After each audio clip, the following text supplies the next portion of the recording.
Hello, welcome to AI in Action. My name is Maurie. I'm here with my husband Jim, and it is Monday night, and we are here to talk about artificial intelligence. So, one of the things that we did, or that we always do, is we always listen to podcasts, other people's podcasts.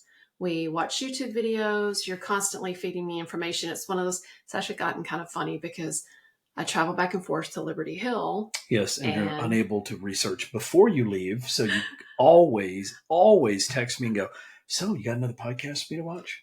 You do the research. I do the dissemination. Yeah, that's it. I see. That's why we get along so well. Is that why? And I have been listening to what you send me, and the hour drive between going and seeing our granddaughter and getting back to Llano gives me the perfect opportunity to do this. It does. And you sent me one today that was by Nate B. Jones. Nate B. Jones. Now, he's a YouTuber. He's a YouTuber. He has a YouTube channel. It's like, oh, I can't think of the name of it. I just think of him as Nate. Well, if you look up Nate B. Jones on YouTube, I'm sure you can find him. I really like his style. And so yes. I enjoy listening to him. But everything is kind of related to that because it resonated well with me. So I'm going to try very hard to do something I don't normally do tonight and stay focused because I really think this topic, as I said, it just works. Do I need to pinch you or something? You may have to because I get off topic a lot.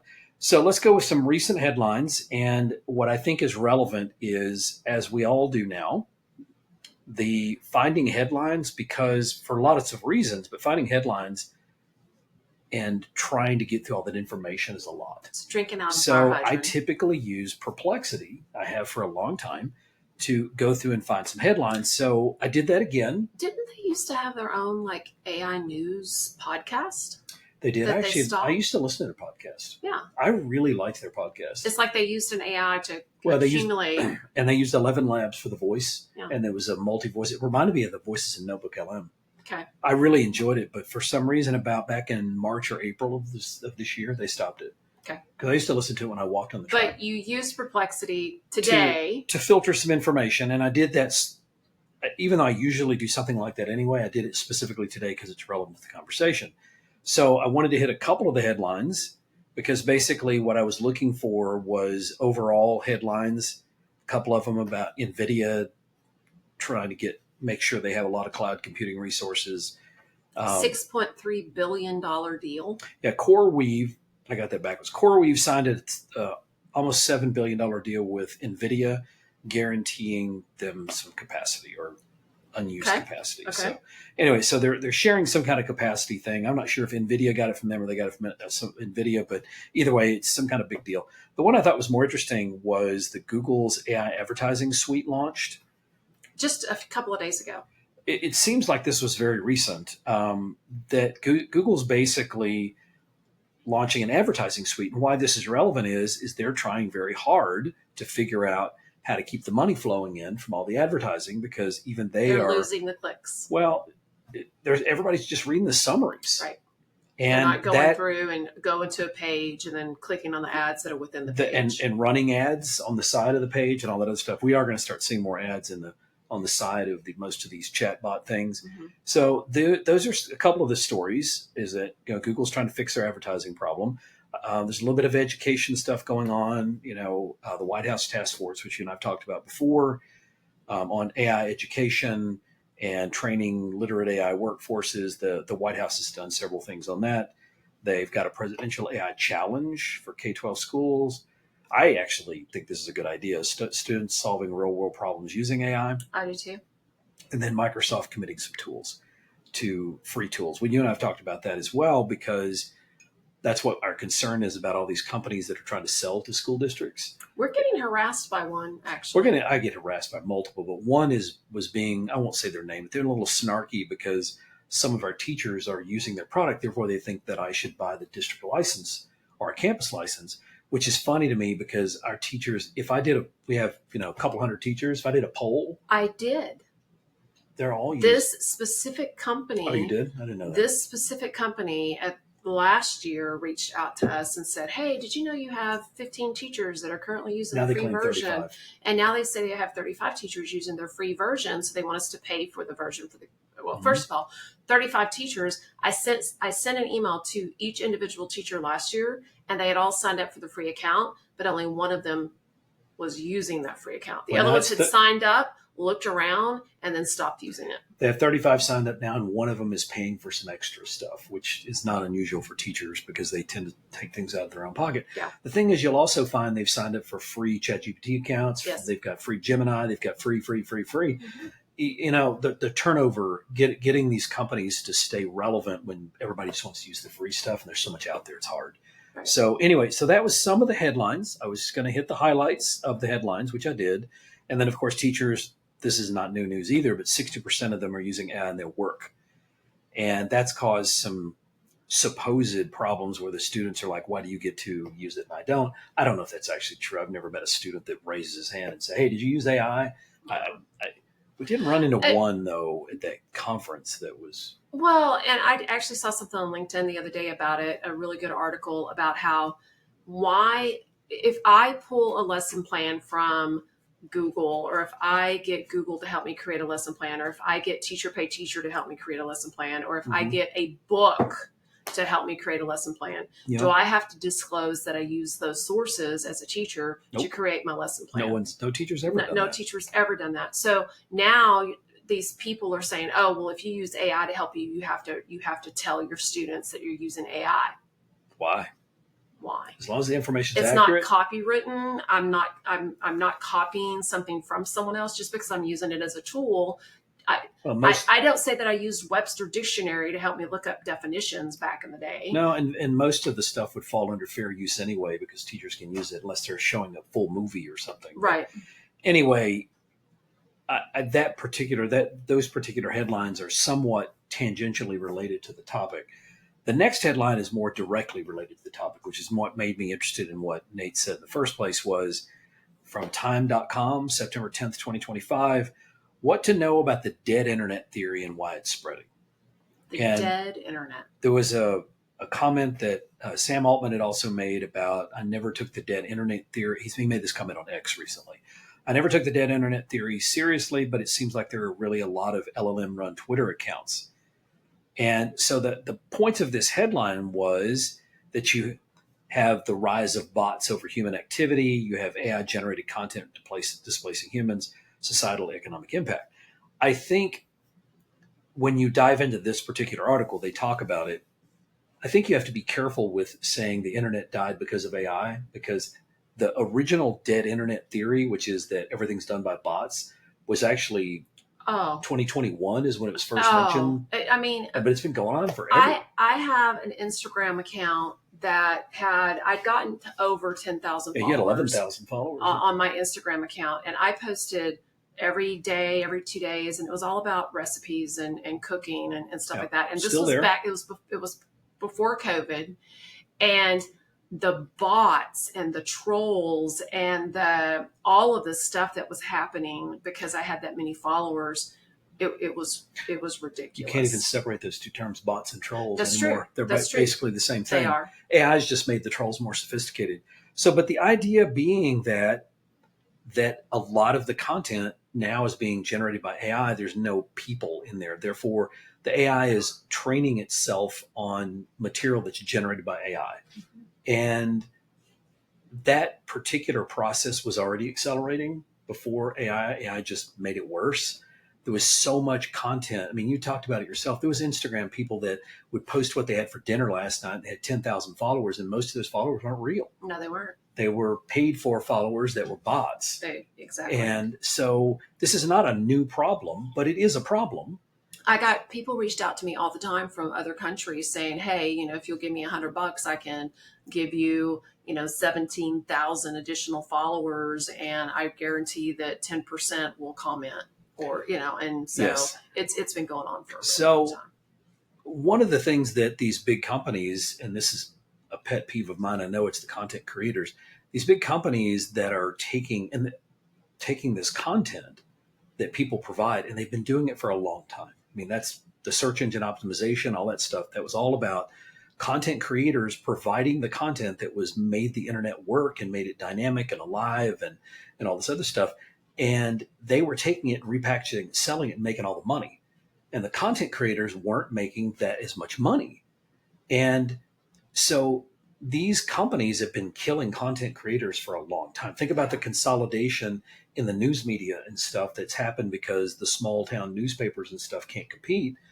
And they haven't fairly compensated content creators in forever. No, they haven't. And AI is making all of this stuff worse because it's cheaper to create content, but the content is garbage. It is. I mean, go to Facebook.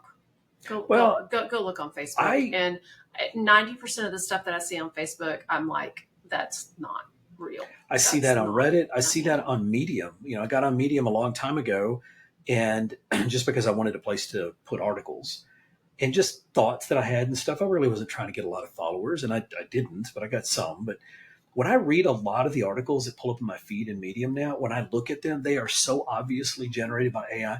They don't even try to hide it. I mean, the same formatting, the subject and then the topic, and, they break it up into paragraphs of the subject at each one. They have a conclusion at the end. It's all you can tell. Mm-hmm. I'm getting to the point now where I leave the grammar errors in the stuff that I write just so people will believe that it was written by, that drives me crazy. That drives you nuts. I can't do it. So what did Nate say? And Nate was talking about this same idea, which is knowledge rot.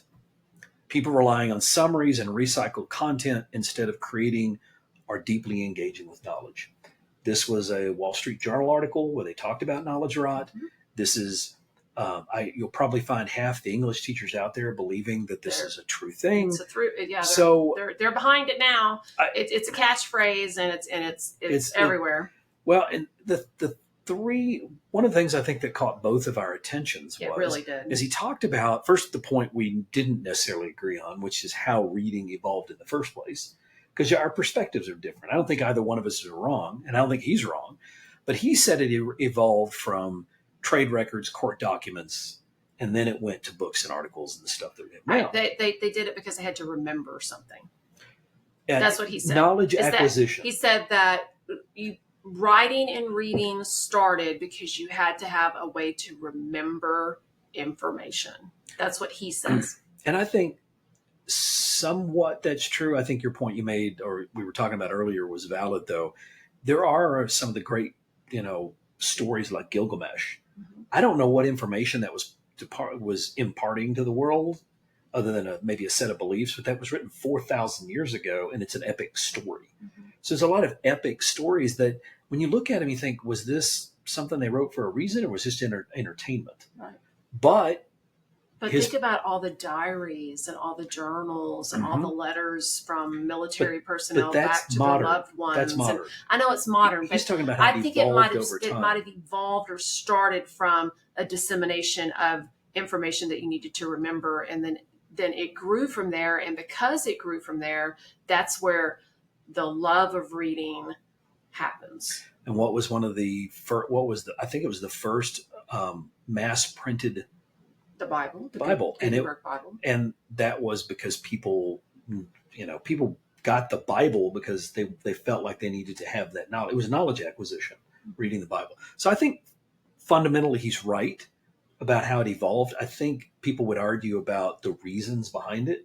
The whys versus the hows are a little different than what he thought, but overall I agreed with him. What I liked about the podcast or the YouTube video that I listened to is that he actually defined 3 different buckets of reading.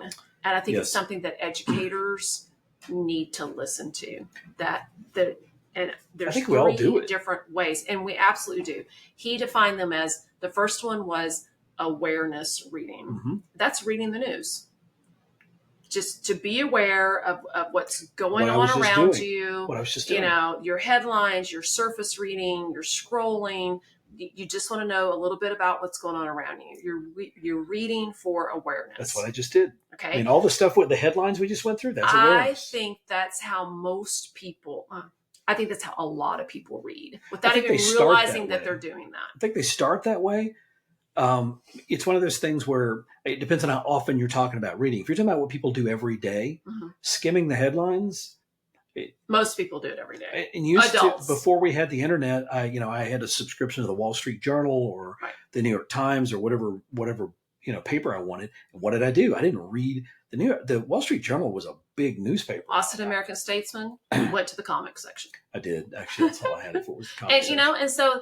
And some of the local news, but I still Wall Street Journal. I'm flipping through it, skimming. There was too many headlines. I couldn't read all that stuff. There was a lot. Too much. I didn't have enough time. I had to go to work. Too much information. So what's number the second two, way? Too much information. Information retrieval, reading. That is what we teach kids to do. But the way we teach them is what is going to have to evolve. Yes. The teachers are even doing it. It's too easy to get something else to retrieve the information now. I did it with Perplexity. Yes. I skim the headlines, but where am I going to go to find those headlines? Because there's so many. We're drowning in information. Now, a long time ago, you had what? 3 major news sources. Well, here we did. I don't know. I can't speak for the rest of the world. In the United States. But I can say probably definitely here in rural America, we had 3. We had whatever we could pick up with our antenna. We had CBS, NBC, and ABC. That was it. And that was it. And maybe there was others in other places. I'm sure, of course. Back in the day, my grandfather, they sat down once a week and turned on the radio. My dad remembers listening to the radio too. But information retrieval using sources to find specific facts. One of the ways, we were taught this when we were in high school. You had to go to the card catalog or the microfiche or whatever you were doing to find your information. And that's still valid. I'm not saying it's not. It's just not fast enough for the amount of information that's available. I need a 5-page paper on the Peloponnesian War, and it's due day after tomorrow. It's not just that. It's like, I need, some kind of thing, and you need to have 10 sources or 5 sources or whatever they are. And I need you to write a paper on this, that, or the other.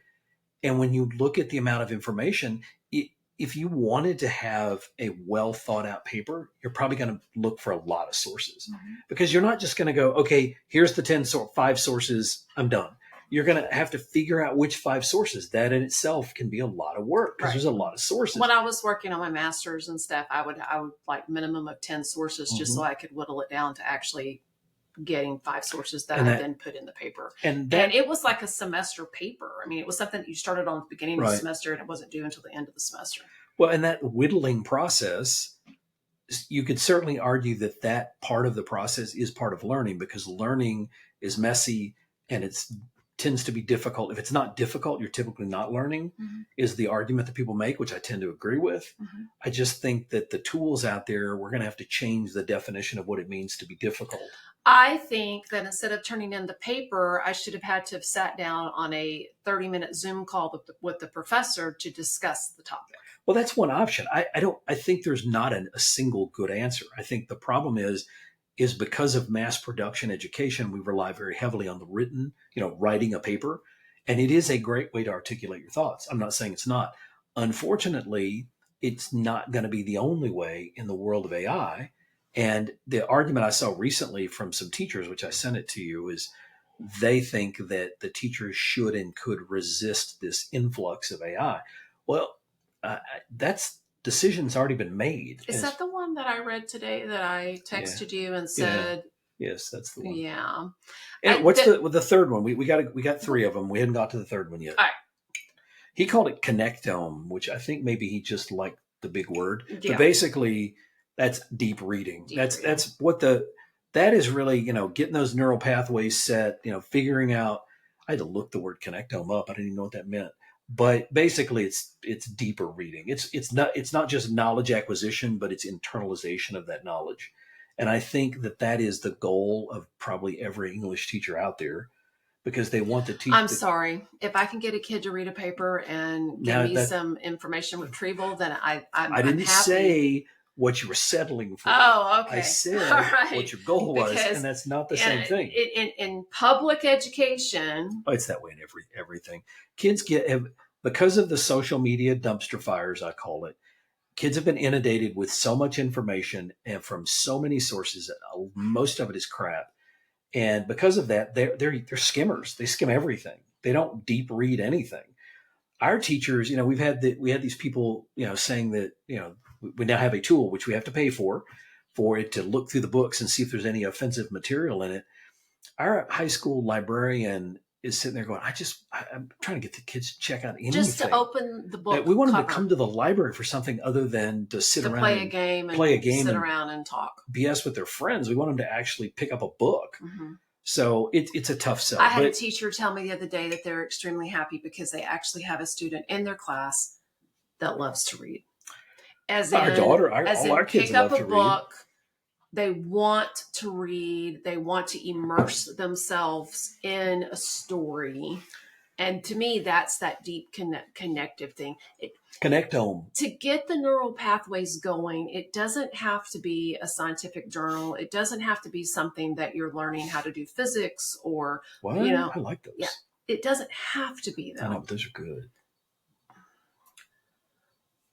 I know they're good.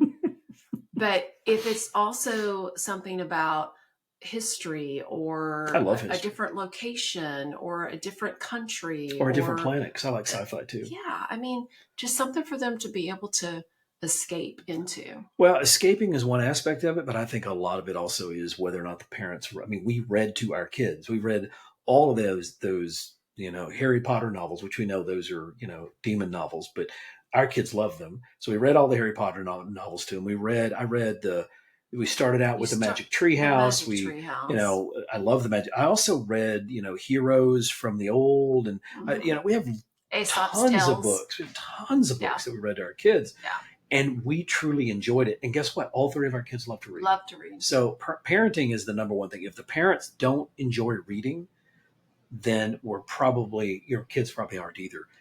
He actually listed 3 examples of books from his own reading that he thought were good examples of what I guess the deep reading. AI Literacy Fundamentals. This was great for retrieval reading. So actually these are the types. Co-Intelligent by Ethan Mullick. I read it, love it. He says that's a connectome one. You should read that cover to cover. I haven't read it, so maybe I should. I haven't. Do you? Yes, I do. And then news articles about AI, which is an awareness read. So the 3 different types are the AI Literacy Fundamentals. That's what you were saying earlier, the stuff that I used to read all the time, which was technical books and magazines and stuff. And then I read some of the stuff like that Co-Intelligence type book. I have tons of those on our bookshelf that I read for true understanding, and I read them from cover to cover and truly enjoyed it. And they weren't fictional. I mean, part of that, I think you can break the fiction versus nonfiction. Different genres. I read both and I love both. But anyway, and then the news articles. So what his point was, which I think is what resonated both with you and I both, was the challenge isn't knowledge rot. No, it's not. The challenge. Because I think what we're trying to say on this podcast is that thank you, AI, because now we're talking about knowledge rot, quote unquote, which we should have been addressing before AI. Whenever they all of a sudden had all of this information that they had, you can click a button, skim, and go on. So before we run out of time, I wanted to hit a few of the points here. First is new reading skills. He said that we have to teach the kids new reading skills. That's the thing we're talking about all the time. The digital literacy, that's a deeper part of digital literacy. The second thing is, and I'm kind of skipping the order of how he put them in there, but he says that AI needs to be an active partner. That's how I use it. I don't just use it passively. I get much, much deeper. I dig in and ask lots and lots of questions and have it pull. I do that with Bible study. I mean, I pull stuff out with I have a GPT I made for Bible study where I ask different perspectives. And I've gotten I feel like I know the Bible better than I ever have, simply because I ask it like questions that you can't answer just reading it. Right. And then it gives you the references to where you can actually go look at the scripture. I always check it if it's quoting a scripture, I do. But I was looking for who wrote this part of the Bible, like the New Testament I focused a lot on. Who wrote this particular thing and what was the audience for that? I mean, everything you write has a somewhat intended audience. And I didn't know that applied to the New Testament as well.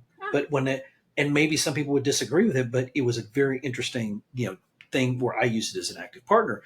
But I think the word that I highlighted there that you and I have talked about so many times, the one thing that's missing, and it was missing before AI, is curiosity, passion and curiosity. And you and I talk about this a lot in the context of a lot of subjects. The one that is one of the ones that I harp on a lot is music. Yes. We had a deep discussion about this while we were making dinner tonight because I did a little informal poll. And years ago, when my daughter was, a senior in high school, and I was curious, of the people she knew, actually she was in college when I did this, of the people she'd gone to high school with that were in the band for 6 or 7 years, however long they're in the band, how many of them were still playing a musical instrument? Rachel's instrument is sitting in the top of her closet. And in Rachel's class, there was 0. My instrument was in the top of my closet. Now, I never you picked it gave up me again. one example of one kid we've known in 20 years, and he was actually a little older than Jacob. Our oldest. I think. He was like a year or two older than Jacob, and that was Jacob Wright. Right.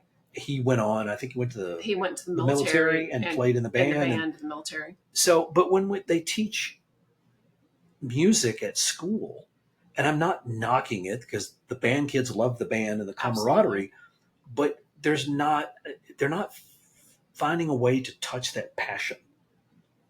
And the same thing can apply to a lot of things. I mean, but sports, people play football, but they don't play football in college necessarily. But a lot of people that play football tend to love the sport. You're looking at your percentage. I mean, you look at your percentages. But you pointed out when I said, well, why is it that the coaches have managed to get the kids to learn to love the sport enough where they keep watching football all over and over again?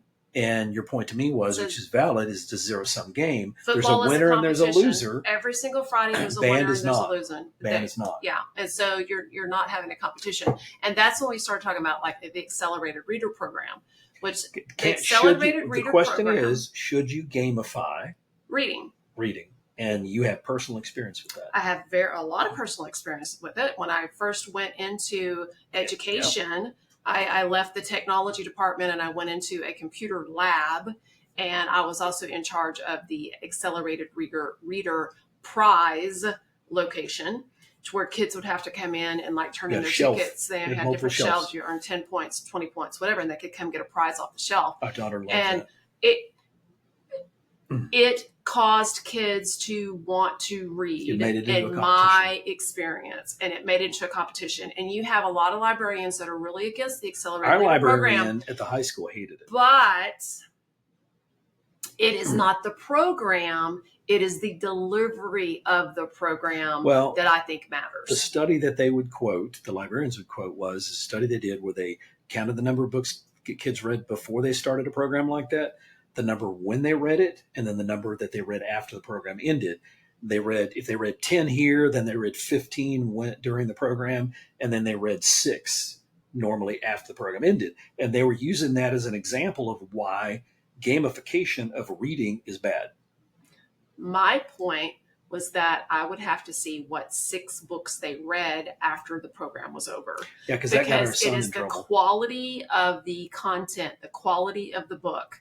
If I can game the system, which a kid will game the system to get the points, then I'm going to grab the easy reads that are worth 1 point, and I'm going to read 15 of the easy reads just so I can get my points. And what should the teacher be telling them? This is not on your reading level. I believe you need to be on your level. That's what, when we were in school, that's what I had teachers that went to the libraries at the junior high when I was in elementary to get me books because they felt like I wasn't being challenged by the elementary books. And this is what they required me to read. But you also have to allow the kid to pick up the book that'll give him 20 points and spend the 3 weeks reading the one book. Yeah, because our son he had to get 30 points. There was one, I got in an argument with the teacher because he had to get 30 points. He read 0 books until a week before the points were due. He got 1 book that was worth 30 points. It was very thick. He read that 1 book. And from then on, she changed the rules to where you had to read a volume of books. And guess what? As I said, it's the delivery of the competition. It's the rules of the competition that cause it not to be a decent program. So we wrap this back to reading and AI. Nate's point, which we very much agree with, is new reading skills are required. The knowledge rot can become a thing. Absolutely. We don't have to let it. We can assume that human beings in general want to improve their situation. They want to improve their mind. They want to be passionate. Part of the goal of a teacher has to be to ignite the passion. Ignite passion. And if gamification ignites the passion, and then the teacher starts raising the expectations, it's like keeping them from gaming the system. Tick them off. But the teacher has to do that. Well, it has to have clear-cut rules to begin with. Well, you don't arbitrarily raise the bar, but it's the same thing in the private sector. Or when you're out in the world doing stuff, your quotas go up. If you arbitrarily raise the bar, then the reward has to also go up. Okay, so how do you do this? I mean, you're saying you're doing the counterpoint to my point, which is gamification can certainly be, as we talked about earlier, it can be gamed. It can be a tool. It can be a tool, but it can also be gamed. Yes. And that part of the goal or part of the job of the teacher has to be to push the kid. Yes. And you just said to me, if you push the kid, that's going to piss them off. They're going to stop. Unless you push them for a better prize or a better outcome. What does that look like? It looks like a better prize. It looks like, so if I read, if you got those 15 points, you are done. But guess what? If you go ahead and continue to read and you hit 30, even though that's not your goal, you're going to get this instead. Or you could say, I know you're capable of more. If you read 15 one-point books, you're going to get this shelf. But if you read a single 15-point book, you'll get this one. You get to go up a shelf. The content. And that, again, that's why K-12 teachers have such an advantage, because they know and can have the opportunity to get to know your kids. You have to know their capabilities. I had a kid when I taught 4th grade. He hated reading. And finally I was like, all right, dude, what do you enjoy? What do you like? And he told me, oh, I like horses. And so I immediately went and found him a book that was on a 3rd grade level, that was one level below his grade level, because I knew it could hook him, because it wouldn't be a hard read for him, about a horse farm. And as soon as he read that first book, next thing I know, then he went into mysteries and the Hardy Boys and yada, yada, So, all right, so you have to get to know the kids. Tell me, because we got to wrap this up. We're over time. Tell me, on your story you just did, how does AI become an active partner with this kid? Tell me what you like. Let's ask the AI, what kind of books, what kind of genre, who's the authors, what's on your reading level. I mean, it could help him. Or how would you like to learn to write your own book? Well, that would be something you would definitely do in the future once you okay, that's great.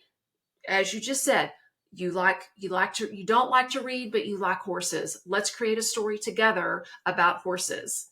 And let's get the AI to do like a 60-page outline or a 60-page book even, so that I could print out for the kid to read it. Well, I wouldn't have it do the whole book. I would have them do it. I wouldn't let them have it do the whole book. I would say, you can use the AI, but it's either going to generate the outline of the book and you're going to fill in the content, or you're going to actively engage with it to write each chapter. That would be awesome. But I think the best place to start is to say, what do you like? I like motorbikes. I like horses. Oh, absolutely. I like soccer. I like football. I did whatever. That over the summer with the kid that's graduating, and he's graduating this year. He was our summer intern. He couldn't figure out what he wanted to do. Mm-hmm. He had an idea of what he wanted to do, but he didn't know what to do with it. So we sat down with an AI tool and we went through his likes and dislikes and his interests, and it made suggestions as to what career paths he may look, and we'd research those career paths. Yes. We used it as an active partner Mm-hmm. to fill out a resume for him, which I then gave to him. Mm-hmm. Not a resume, but a sort of a plan. Almost like a life plan. It was a life plan, and I gave it to him. Anyway, we're over time. Okay. I thought that this, I guess to summarize, we believe that knowledge rot is not inevitable, which is what he was talking about. It can happen, but you can do things to keep it from happening. And one of the things is to teach kids new reading skills and to help them understand these buckets that you have to put what you're doing in, whether you're awareness versus, knowledge acquisition, deeper knowledge acquisition, that kind of stuff. Yeah, I really think that if you were to start telling kids, look, there's 3 types of reading. I mean, even to the point of explaining to the kids, there's 3 types of reading. This is the reading we're going to be working on the first 9 weeks. This is the reading we're working on the second 9 weeks. And this is the reading we're working on the third 9 weeks. And here's how AI fits in. And here's how it fits in. I agree. Just be honest. I agree. My name is Maurie. I'm here with my husband, Jim. This is AI in Action. We thank you guys for joining us, and we hope that y'all have a marvelous rest of the week.